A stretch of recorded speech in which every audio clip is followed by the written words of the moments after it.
En 2015, le tourisme religieux a rapporté 6 milliards d'euros à la ville de la Mecque au cours du seul mois de pèlerinage et 16 milliards sur l'ensemble de l'année.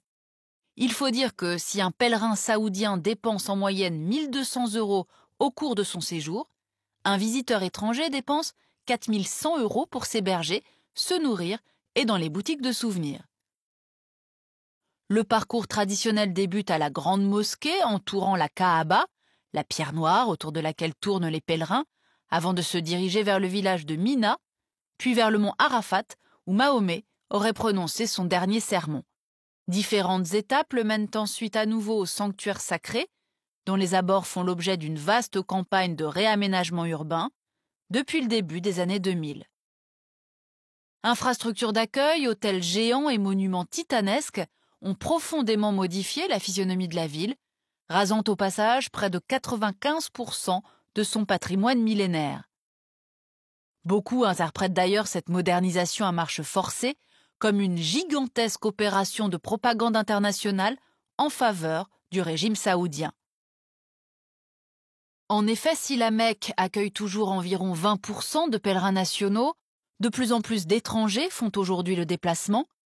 20% d'entre eux viennent du Moyen-Orient, d'Asie centrale et des États du Golfe. 30% viennent des pays musulmans d'Asie, contre 10% seulement des pays musulmans d'Afrique, et 5% qui viennent des pays du Maghreb. 15% des pèlerins, enfin, sont issus des communautés musulmanes d'Europe et d'Amérique du Nord. Outre son intérêt économique, l'aura mondiale de la Mecque fournit donc l'occasion à la dynastie des Saouds d'asseoir sa légitimité politique et d'imposer sa vision rigoriste de l'islam sunnite. C'est en tout cas ce que fustige régulièrement le grand rival de l'Arabie saoudite, le régime iranien. L'Arabie saoudite impose en effet des quotas à la plupart des pays pourvoyeurs de pèlerins et l'Iran estime ces dispositions discriminatoires envers ses ressortissants et envers les minorités chiites de la région.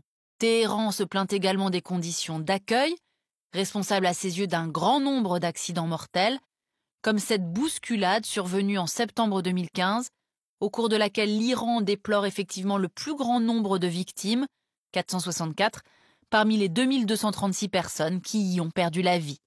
Ce bilan n'a jamais été officialisé par les autorités saoudiennes, très soucieuses de protéger leur image de serviteurs des lieux saints.